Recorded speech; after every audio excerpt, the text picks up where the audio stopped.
امرت ہے تیرے بول تو پیغام زندگی، امرت ہے تیرے بول تو پیغام زندگی، تیرے سوا نہیں کوئی آواز وقت کی، تیرے سوا نہیں کوئی آواز وقت کی۔ بسم اللہ الرحمن الرحیم۔ ناظرین اکرام السلام علیکم ورحمۃ اللہ وبرکاتہ۔ الحصار کے پلیٹ فارم سے آپ کی خدمت میں حاضر ہیں، اور کل جہاں ویڈیو کو ختم کیا تھا اسی مضمون کو آج جاری رکھیں گے، لیکن اس سے پہلے ایک بات عرض کرنی ہے، اور وہ یہ بات عرض کرنی ہے کہ یہ عدنان رشید صاحب نے مختلف ویڈیوز میں مختلف جگہ پر احمدیوں کو پرووک کرنے کی کوشش کی ہے، اور جیسے کوئی انسان للکار کے کہہ رہا ہوتا ہے کہ آؤ میرے ساتھ ادھر سپیکرز کارنر پر آؤ اور آ کے میرے ساتھ بحث کرو۔ بات یہ ہے کہ بحث کرنے سے ہم نہیں کترا سکتے، کیونکہ ہم سچائی کے علمبردار ہیں، لیکن ایسی بحث جو تہذیب کے دائرے سے باہر ہو، جو آپ لوگوں کا طریقہ کار ہے، جس طرح کی بحثوں کے آپ عادی ہیں، ہم ان بحثوں میں نہیں الجھ سکتے اور کبھی بھی نہیں الجھیں گے۔ ہمارے لیے سیدنا حضرت مسیح موعود علیہ الصلوۃ والسلام نے آج سے 130 سال پہلے بہت کھلا لائے عمل جو ہے وہ عطا کر دیا ہوا ہے۔ یہ آج آپ کوئی انوکھے نہیں ہیں کہ جو اس طرح کی باتیں کر رہے ہیں اور جو بدتمیز زبان استعمال کرتے ہیں، گالیاں دیتے ہیں۔ اگر آپ انکار کریں گے کہ آپ گالیاں نہیں دیتے تو میں آپ کو نکال کے دکھا دوں گا، اور میں پھر ثابت کروں گا کہ آپ نے گالیاں دی ہیں اور آپ کو ماننا پڑے گا۔ لیکن ایسے لوگ اس زمانے میں مسیح موعود علیہ السلام کے زمانے میں بھی موجود تھے۔ شروع میں حضرت اقدس علیہ السلام نے بعض جگہوں پر مناظرات اور مباحثات میں حصہ لیا، لیکن جب دیکھا کہ وہ انسانی شرافت اور حیا مد مقابل مخالف علماء میں وہ موجود نہیں رہی، تو آپ علیہ السلام نے ان بحثوں سے کنارہ کشی اختیار فرمائی، اور پھر بالعموم جماعت کو اسی طور پر تلقین کی کہ ان سے کنارہ کشی رہے، ہاں اپنی بات مثبت طور پر پیش کرتے رہیں اور ان کے اعتراضات کے جواب بھی دیتے رہیں۔ اس لیے آپ علیہ السلام نے فرمایا، بحث کرنا تم سے کیا حاصل اگر تم میں نہیں روح انصاف و خدا ترسی کے ہے دین کا مدار، کہ وہ لوگ جن کو خدا کا خوف ہی نہیں ہے، انصاف کی ان کے اندر کوئی رمق ہی باقی نہیں رہی، ان کے ساتھ کیا بحث کریں؟ تو اس لیے آپ کے ساتھ بحث کرنا بنتا ہی نہیں ہے۔ ہاں، آپ کے اعتراضات سے ہم بھاگ نہیں رہے، یعنی آپ یہ نہ سمجھیں کہ ہو میرے ساتھ آ کے آمنے سامنے بیٹھ کے ایک دوسرے کو گالیاں جس طرح آپ لوگ دیتے ہیں اس طرح احمدی چونکہ دینے سے انکاری ہیں، تو لہٰذا شاید علمی طور پر کوئی کمزوری ہے جس کو چھپانا چاہتے ہیں، تو ایسی بات نہیں ہے، کوئی علمی کمزوری نہیں ہے۔ اللہ کے فضل سے ہم نے سچائی کو قبول کیا ہے اور چڑھے ہوئے سورج کی طرح اس کو دیکھا ہے، اور چڑھا ہوا سورج جب ہوتا ہے اس کا انکار کوئی نہیں کر سکتا۔ تو اس لیے ہم ان اعتراضات کے جوابات تو دیں گے، لیکن میں آپ کو یہ بات بھی بتا دوں کہ یہ اعتراضات جو آپ نے کیے ہیں، جتنے بھی اعتراضات کیے ہیں، میں نے سب ویڈیوز دیکھی ہیں، ان میں سے ایک بھی اعتراض ایسا نہیں ہے جو نیا ہو، جو جماعت احمدیہ کے لٹریچر میں اس کا مدلل جواب موجود نہ ہو، بلکہ 130 سالوں سے ہی موجود نہ ہو۔ میں یہ بھی آپ کو بتا رہا ہوں کہ ان سب اعتراضات کے جواب جو ہیں، جو آپ جتنے بھی آپ نے اعتراض کیے ہیں، اور ان کا جواب موجود ہے، لیکن آپ کو تو چونکہ یہ خبط سوار ہے کہ آپ ہسٹورین ہیں، آپ ریسرچر ہیں، آپ تھیالوجین ہیں، تو جیسے کہ میں نے کل عرض کیا تھا کہ بٹ بائی بٹ تھوڑا تھوڑا کر کے آپ کو بتاؤں گا، اور آپ کو یہ بتائیں گے کہ آپ نہ ہسٹورین ہیں، نہ آپ ریسرچر ہیں، نہ آپ تھیولوجین ہیں، اور ڈیبیٹر کی بھی بعد میں بات کریں گے۔ تو جہاں ہم نے کل مضمون چھوڑا تھا آپ کے ہی اس اعتراض پر کہ حضرت مسیح موعود علیہ الصلوۃ والسلام کے متعلق آپ نے یہ گندہ دہانی جو ہے وہ اختیار کی کہ آپ نے کہا کہ وہ میڈ تھے، and he was not in his right head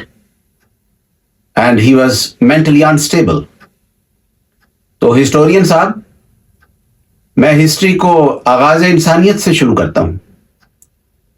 اور آپ کو یہی بتاتا ہوں کہ آغاز انسانیت سے بھی اس ہسٹری سے شروع کرتے ہیں جس کے متعلق آپ کو یہ اعتراف ہے اور تسلیم ہے کہ وہ قرآن کریم میں سب سے مستند تاریخ جو ہے انسانیت کی وہ موجود ہے، اور نبوت کی تاریخ بھی سب سے زیادہ مستند قرآن کریم میں موجود ہے۔ تو ہم وہاں سے شروع کرتے ہیں، اور پھر آپ کو آج کے زمانے تک میں لے کے آؤں گا کہ نہ آپ نے ہسٹری کو دیکھا ہے، قرآن کریم تک کو نہیں پڑھا آپ نے، اور پھر آپ نے اس زمانے میں مسیح موعود علیہ الصلوۃ والسلام کے کلام کو بھی بالکل نہیں پڑھا۔ آپ نے جس طرح وہ وہاں جھوٹ بولا ہے آئینہ کمالات اسلام کے حوالے کے متعلق، وہ ہم اگلے کسی ویڈیو میں بیان کریں گے، لیکن آج میں صرف یہاں سے شروع کر رہا ہوں کہ آپ نے جو اعتراض کیا ہے مسیح موعود علیہ الصلوۃ والسلام پر کہ وہ تو پاگل تھے۔ تو بات یہ ہے، میں نے کوشش کی کہ ابلیس نے آدم علیہ السلام کو سجدہ کرنے سے تو انکار کیا، میں نے کوشش کی ہے کہ میں تلاش کر سکوں کہ کیا ابلیس نے آدم کو پاگل بھی کہا تھا، تو مجھے ایسا حوالہ مل نہیں سکا۔ ہو سکتا ہے آپ تو ریسرچر ہیں، آپ دکھا سکیں تو میں ممنون ہوں گا کہ کم از کم اتنا ثابت ہو جائے گا کہ اگر آج آپ وقت کے امام کو اور خدا کے مامور کو پاگل کہہ رہے ہیں، مجنون کہہ رہے ہیں، تو وہاں ابلیس نے بھی کہا تھا، تو کم از کم آپ کی برابری ضرور ہو جائے گی۔ ورنہ اگر ابلیس نے آدم کے مقابل پر صرف تکبر اختیار کیا، جس کا ذکر قرآن کریم میں ملتا ہے، اور اس نے مجنون نہیں کہا اور پاگل نہیں کہا آدم کو، تو معلوم ہو جائے گا کہ پھر آپ اس ابلیس سے زیادہ گر گئے ہیں کہ آپ اب وقت کے مامور کو ابلیس بھی کہہ رہے ہیں۔ تو جو سب سے پہلا ریفرنس قرآن کریم میں تاریخ انسانی کے حوالے سے اور تاریخ نبوت کے حوالے سے ملتا ہے، وہ حضرت نوح علیہ السلام کے زمانے کا ملتا ہے کہ آدم کے بعد قرآن کریم نے جن انبیاء کا ذکر کیا ہے ان میں نوح سر فہرست ہے، نوح سب سے پہلے۔ تو نوح علیہ السلام کی قوم کے متعلق قرآن کریم فرماتا ہے کذبت قبلہم قوم نوح فکذبوا عبدنا وقالوا مجنون وازدجر، کہ ان سے پہلے نوح کی قوم نے بھی جھٹلایا تھا، نوح کی تکذیب بھی کی تھی، اور نوح کو بھی جھوٹا جھوٹا کہا تھا، پس انہوں نے ہمارے بندے کی تکذیب کی۔ اور تکذیب عربی زبان کا جو لفظ ہے اس میں یہ بات شامل ہے کہ جو مخالفین ہیں وہ جھوٹا جھوٹا کہتے ہیں، صرف ایک جھوٹ نہیں ظاہر کرتے، وہ کہتے ہیں یہ بھی جھوٹ ہے، یہ بھی جھوٹ ہے، یہ بھی جھوٹ ہے۔ تو نوح علیہ السلام کے متعلق انہوں نے اس طور کا رویہ جو ہے وہ اختیار کیا اور تکذیب کی، اور کہا مجنون وازدجر، کہ یہ پاگل ہے، مجنون ہے، اور صرف مجنون ہی نہیں ہے بلکہ اس پر پھٹکار بھی پڑی ہوئی ہے۔ حضرت نوح علیہ السلام نے اس کے مقابل پر ان پر کوئی پھٹکار نہیں ڈالی، اس لیے میں بھی آپ پر کوئی پھٹکار نہیں ڈالوں گا، اور میرا خیال ہے کوئی باقی احمدی بھی آپ کے اوپر کوئی پھٹکار نہیں ڈالے گا۔ لیکن جو حضرت نوح علیہ السلام نے قرآن کریم ریکارڈ کرتا ہے، نوح علیہ السلام نے کہا فدعا ربہ انی مغلوب فانتصر، کہ نوح علیہ السلام نے کہا اے رب، وہ اپنے رب کو پکارا اور کہا کہ میں یقیناً مغلوب ہوں، بس میری مدد کر۔ تو یہی دعا ہماری ہے، یہی طریق ہمیں حضرت مسیح موعود علیہ الصلوۃ والسلام نے سکھایا ہے، اس لیے ہم آپ پر پھٹکار بھی نہیں ڈالیں گے۔ اگر ہم آگے چلیں اور ایک کے بعد دوسرے نبی کا ذکر قرآن کریم فرماتا ہے، اور اللہ تعالیٰ قرآن کریم میں فرماتے ہیں کذالک ما ات الذین من قبلہم من رسول الا قالوا ساحر و مجنون، کہ جو بھی اس سے پہلے رسول آئے ان سب کو ان کی قوم نے کہا کہ یہ جادوگر ہے یا پاگل ہے۔ تو یہ آپ ریسرچ کرتے تو آپ کو یہ معلوم ہو جاتا، آپ ہسٹری کو جا کے پڑھتے تو آپ کو معلوم ہو جاتا۔ تو میں نے بے وجہ نہیں کہا تھا کہ آپ نہ ہسٹورین ہیں نہ آپ ریسرچر ہیں، اور میں اب بتا رہا ہوں کہ نہ آپ تھیالوجین ہیں، کیونکہ تھیالوجی جو ہے وہ سب سے بہترین قرآن کریم میں موجود ہے، ہسٹری بھی سب سے بہترین قرآن کریم میں موجود ہے، اور سب سے بہترین تھیالوجی جو ہے وہ بھی قرآن کریم میں ہی موجود ہے۔ پھر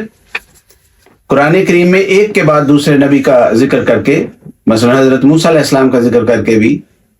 قرآن کریم نے کہا کہ فرعون نے بھی کہا کہ یہ ساحر ہے، مجنون ہے۔ پھر جب خاتم النبیین حضرت محمد مصطفیٰ صلی اللہ علیہ وسلم تشریف لاتے ہیں تو اس زمانے کے بدبختوں نے آپ صلی اللہ علیہ وسلم پر بھی یہی الزام لگایا تھا، لیکن آپ پر جو الزام لگایا گیا تو قرآن کریم نے اس کا جواب بہت ہی پر حکمت دیا ہے، بہت ہی زبردست دیا ہے۔ آپ کو تھیالوجی میں پڑھاؤں گا، آپ کو نہیں آتی تھیالوجی، آپ سنیں۔ یہ ہم نے تو حضرت مسیح موعود علیہ الصلوۃ والسلام اور آپ کے خلفاء سے سیکھا ہے سب، کہ قرآن کریم کو پڑھنا کیسے ہے۔ حضرت محمد مصطفیٰ صلی اللہ علیہ وسلم کا ذکر کر کے متعلق اللہ تعالیٰ فرماتا ہے نون والقلم وما یسطرون ما انت بنعمت ربک بمجنون وَإِنَّ لَكَ لَأَجْرًا غَيْرَ مَمْنُونٍ وَإِنَّكَ لَعَلَىٰ خُلُقٍ عَظِيمٍ فَسَتُبْصِرُ وَيُبْصِرُونَ بِأَيِّكُمُ الْمَفْتُونُ إِنَّ رَبَّكَ هُوَ أَعْلَمُ بِمَنْ ضَلَّ عَنْ سَبِيلِهِ وَهُوَ أَعْلَمُ بِالْمُهْتَدِينَ فَلَا تُطِعِ الْمُكَذِّبِينَ۔ کہ نون والقلم اور جو کچھ وہ لکھتے ہیں، اور تیرے رب کی نعمت سے تو مجنون نہیں ہے۔ یہ بدبخت تو تجھے مجنون کہہ رہے ہیں، پاگل کہہ رہے ہیں، لیکن تو مجنون نہیں ہے، اور تیرے لیے ایک نہ ختم ہونے والا اجر جو ہے وہ خدا نے لکھ رکھا ہے۔ اور مجنون نہ ہونے کی اللہ تعالیٰ نے آگے رد جو کیا ہے وہ بہت عظیم الشان ہے۔ فرمایا وَإِنَّكَ لَعَلَىٰ خُلُقٍ عَظِيمٍ، کہ آپ کا خلق عظیم ہے۔ مجنون کا کوئی خلق عظیم نہیں ہوا کرتا۔ مجنون کہتے ہی اس کو ہیں،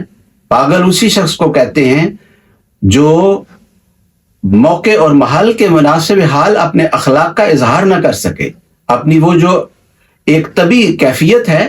مثلا جہاں اس نے معاف کرنا ہے وہاں وہ معاف نہیں کرتا، جہاں اس نے بیٹھنا ہے وہ وہاں بیٹھتا نہیں ہے، جہاں اس نے کھڑے ہونا ہے وہ کھڑے نہیں ہوتا، جہاں اس نے غیرت دکھانی ہے وہ غیرت نہیں دکھاتا۔ تو حضرت محمد مصطفیٰ صلی اللہ علیہ وسلم کے متعلق اللہ تعالیٰ نے فرمایا اِنَّكَ لَعَلَىٰ خُلُقٍ عَظِيمٍ، کہ آپ تو خلق عظیم پر ہیں۔ آپ کو پاگل کون کہہ سکتا ہے؟ آپ کیسے پاگل ہو سکتے ہیں؟ فَسَتُبْصِرُ وَيُبْصِرُونَ، وقت آئے گا، تاریخ بتا دے گی، وقت بتا دے گا کہ تو بھی دیکھ لے گا اور یہ بھی دیکھ لیں گے۔ بِأَيِّكُمُ الْمَفْتُونُ، کہ دونوں میں سے مجنون کون ہے، پاگل کون تھا۔ ان ربک هو اعلم بمن ضل عن سبیلہ، خدا بہتر جانتا ہے کہ کون اس کے رستے سے ہٹا ہوا ہے، وہو اعلم بالمہتدین، اور وہ ان کو بھی جانتا ہے جو ہدایت یافتہ ہیں۔ فرمایا فلا تطع المکذبین، یہ نصیحت ہے، یہ حکم ہے، یہ انسٹرکشن ہے اللہ تعالیٰ کی طرف سے کہ مکذبین کی اطاعت نہیں کرنی، تکذیب کرنے والوں کی دعوے دار نبوت کو جھوٹا کہنے والوں کی اطاعت نہیں کرنی۔ یہ خدا نے قرآن شریف میں لکھ دیا ہے۔ اگر آپ کو جرت ہے تو پورے قرآن کریم سے میں آپ کو چیلنج کرتا ہوں، آپ دکھائیں کہ کہیں اللہ تعالیٰ نے یہ بھی کہا ہو کہ فلا تطع المصدقین، کہ تصدیق کرنے والوں کو، خواہ وہ گڈ فیتھ میں تصدیق کر رہے ہیں اور دعوے دار نبوت سچا نہیں بھی ہے، تو اس کے متعلق بھی اگر کوئی شخص تصدیق کر رہا ہے اس کی، تو اس کے متعلق ہی دکھا دیں کہ کہیں اللہ تعالیٰ نے یہ بھی قرآن کریم میں کہا ہو کہ فلا تطع المصدقین۔ لیکن مکذبین اللہ تعالیٰ نے قرآن کریم میں بار بار کہا ہے، کہ تکذیب کرنے والوں کی اطاعت جو ہے وہ نہیں کرنی، تکذیب کی راہ اختیار نہیں کرنی۔ تو یہ وہ تاریخ ہے، یہ وہ تھیالوجی ہے، یہ وہ ریسرچ ہے جو آپ کو کرنی چاہیے تھی، جو آپ نے نہیں کی۔ اس لیے میں آپ کو نہ تھیالوجین مانتا ہوں، نہ آپ کو ریسرچر مانتا ہوں، نہ آپ کو ہسٹورین مان سکتا ہوں۔ پھر اس سے آگے ہم چلتے ہیں، تو میں یہاں پر 3 نکات جو ہیں، یہ جو قرآن کریم کی آیات میں نے حضرت صلی اللہ علیہ وسلم کے حوالے سے آپ کے سامنے رکھی ہیں، ان میں سے 3 باتوں پر میں مزید کچھ کہنا چاہتا ہوں۔ پہلی بات تو یہ ہے کہ اللہ تعالیٰ نے خلق عظیم حضرت صلی اللہ علیہ وسلم کو خلق عظیم پر مقرر فرمایا، اور جیسا کہ میں نے اشارہ کیا ہے کہ خلق عظیم کا مطلب یہ ہے کہ جہاں معاف کرنا ہے وہاں معاف کرتے ہیں، جہاں معاف نہیں کرنا وہاں بڑے جلال کے ساتھ فرماتے ہیں کہ اگر محمد کی بیٹی فاطمہ بھی چوری کرتی تو میں اس کے بھی ہاتھ کاٹ دیتا، لیکن رحمت للعالمین نے جہاں سارے مکے والوں کو معاف کر دیا، کہا لا تثریب علیکم اليوم، تم پر کوئی گرفت نہیں ہے آج، اذهبوا انتم الطلقاء، چھوڑ دیا ہے، سب کو معاف کر دیا ہے۔ تو ایک طرف رحمت کا سمندر ہے، لیکن دوسری طرف خدا تعالیٰ کے احکام جو ہیں ان کو نافذ کرنے، ان کو امپلیمنٹ کرنے کی غیرت موجود ہے۔ تو یہ اس کو کہتے ہیں خلق عظیم۔ پھر دوسری بات جو میں نے پہلے اشارہ کیا ہے کہ فَسَتُبْصِرُ وَيُبْصِرُونَ بِأَيِّكُمُ الْمَفْتُونُ، کہ پھر دیکھ لیں گے دنیا، تاریخ اس بات کو ثابت کرے گی کہ کون ہے جو مجنون تھا۔ ذرا پیچھے مڑ کے دیکھیں اپنے ایلڈرز کو، جو اس وقت مولوی محمد حسین بٹالوی، آپ تو اہل حدیث ہیں، سلفی ہیں، وہ بھی اہل حدیث کے لیڈر تھے، مولوی نذیر حسین دہلوی تھے وہاں۔ آپ ان کو مڑ کر دیکھیں وہاں کہ وہ جو اس وقت مسیح موعود علیہ السلام کو مجنون کہہ رہے تھے، آج تاریخ نے کیا ثابت کیا ہے؟ 130 سال گزر چکے ہیں۔ اس وقت مسیح موعود علیہ السلام نے دعویٰ کیا کہ مجھے خدا نے خبر دی ہے کہ میں تیری تبلیغ کو زمین کے کناروں تک پہنچاؤں گا، اور اس وقت یہ سارے علماء کہہ رہے تھے کہ زمین کے کناروں تک کی کیا باتیں کر رہے ہو، ہم تو قادیان میں اس آواز کو دبا دیں گے، قادیان میں تمہیں جاننے والا کوئی نہیں ہوگا۔ تو بتاؤ کہ مجنون کون تھا اور کس کی بات سچی نکلی؟ آج دنیا کا کوئی ایک ملک جو ہے اس کا نام لو اور ہم تمہیں بتائیں گے کہ وہاں فلاں فلاں احمدی جو ہیں وہ رہتے ہیں۔ تو یہ تاریخ کا سبق ہے، یہ تاریخ کا فیصلہ ہے، تو کاش آپ تاریخ کو پڑھ لیتے۔ تیسری بات وہی کہ مکذبین جو ہیں، آپ پورے قرآن کریم کو پڑھ جائیں، کہیں آپ کو اس بات کی سزا جو ہے وہ قرآن کریم میں نظر نہیں آئے گی۔ اللہ تعالیٰ نے قرآن کریم میں فرمایا 2 ہی قسم کے بڑے ظالم ہیں، ایک وہ جو خدا پر افتراء کرتا ہے، اور دوسرا وہ جو تکذیب کرتا ہے۔ اگر کوئی دعوے دار دعوی نبوت جھوٹے طور پر کرتا ہے تو وہ بڑا ظالم ہے۔ دوسرا فرمایا کہ جو سچے کی تکذیب کرتا ہے وہ بڑا ظالم ہے، لیکن جو تصدیق کرتا ہے اس کو نہیں کہا کہ وہ بھی ظالم ہے۔ اور دنیا کی تاریخ گواہ ہے، ہسٹورین صاحب دنیا کی تاریخ گواہ ہے کہ بڑے بڑے ابو الحکم جو ہیں، بڑے بڑے دانا جو ہیں، انہوں نے اس معاملے میں ٹھوکر کھائی ہے، اور انہوں نے کہا کہ ہم بہت سمجھدار ہیں، ہماری بڑی عقل ہے، ہماری بڑی ریسرچ ہے، ہم تو بڑے بڑے ریسرچر ہیں، ہم تو بہت بڑے بڑے تھیالوجین ہیں۔ یہودیوں نے ٹھوکر کھائی اور مسیح علیہ السلام کی تکذیب کی، لیکن تاریخ نے بتا دیا، وقت نے بتا دیا کہ نہیں، مسیح سچا تھا اور یہودی جھوٹے تھے۔ محمد مصطفیٰ صلی اللہ علیہ وسلم کے مقابل پر ابو جہل نے ٹھوکر کھائی، ابو الحکم کہلاتا تھا، آپ کی طرح بہت ہوشیار تھا، آپ بھی بہت ہوشیار ہیں، یہ میں نے دیکھا ہے کہ ایک طرف معصوم احمدیوں کو وہاں روکے رکھنے کے لیے کبھی کہتے ہیں کہ مرزا صاحب، اور دوسروں کو کہتے ہیں کہ نرم زبان استعمال کرنی ہے، اور خود انہی ویڈیوز میں اسی جگہ پر احمدیوں کو، معصوم احمدیوں کو وہاں کھڑے کر کے مسیح موعود علیہ السلام کو آپ گالیاں دیتے ہیں۔ تو یہ جو تاریخ کا فیصلہ ہے اور یہ جو اللہ تعالیٰ نے فیصلہ کیا ہے کہ مکذبین کی جو اطاعت ہے وہ نہیں کرنی، تو ہم آپ کی اطاعت نہیں کر سکتے. ہم تو اللہ کے فضل سے مصدقین میں شامل ہیں. اب ہم اس زمانے میں بھی آ جاتے ہیں. آپ نے اگر اس اعتراض کو جو آپ نے کیا ہے، اور یہ جو میں اس کے لیے سخت لفظ استعمال بھی نہیں کرنا چاہتا کہ آپ نے یہ جو لفظ استعمال کیے ہیں مسیح موعود علیہ الصلوۃ والسلام کے متعلق، تو آپ تھوڑی سی تحقیق کر لیتے. حضرت مسیح موعود علیہ الصلوۃ والسلام کے زمانے میں آپ کے سامنے یہ اعتراض کیا گیا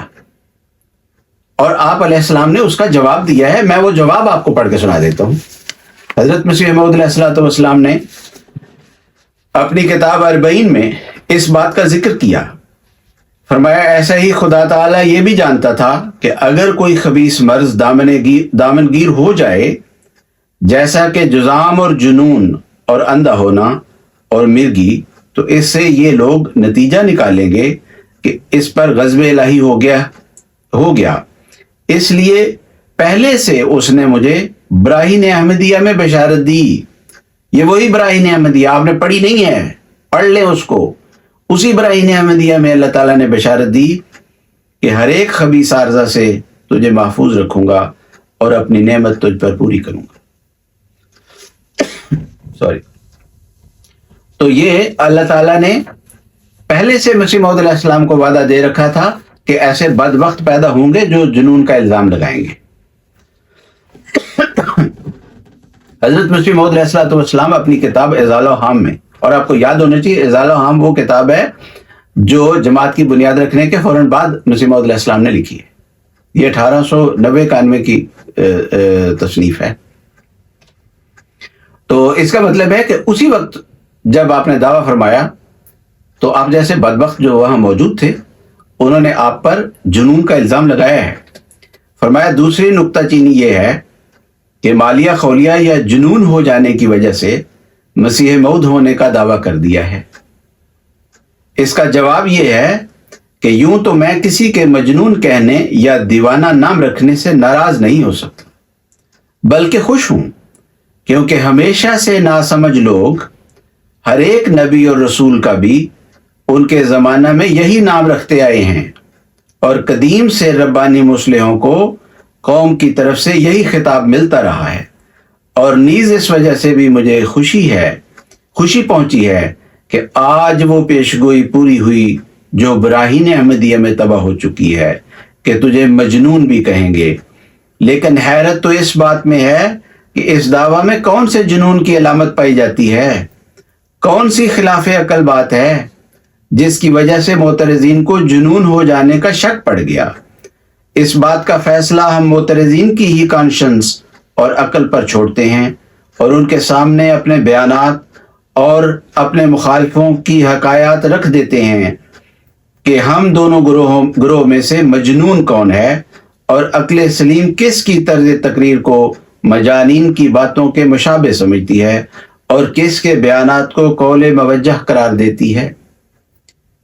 تو یہ مسیح موعود علیہ الصلوۃ والسلام نے اس وقت ہی جواب دے دیا تھا. تو ہم پہلے بھی ہمارا تو لٹریچر اس بات سے بھرا ہوا ہے کہ آپ کی جو کہانیاں ہیں حضرت عیسیٰ علیہ السلام کے متعلق جن سے آپ بھاگتے ہیں، وہ کوئی بھی سنے گا، کوئی بھی صاحب ہوش انسان سنے گا، اور ہم سنائیں گے یہاں انہی ویڈیوز میں سنائیں گے انشاءاللہ. تو آپ کو بتائیں گے کہ یہ مجنونوں والی باتیں ہیں جو آپ کرتے ہیں، آپ مجنون ہیں. اور آج کا یہ ویڈیو جو ہے اس کو بھی اب یہاں ختم کرنا پڑے گا ورنہ یہ لمبا ہو جائے گا، لیکن ابھی مضمون باقی ہے. یہ اس پوائنٹ پر یہ جو مجنون کہنے والی بات ہے اس پر انشاءاللہ آئندہ بھی پروگرام کریں گے. جزاکم اللہ تعالی واحسن الجزا. السلام علیکم ورحمۃ اللہ وبرکاتہ.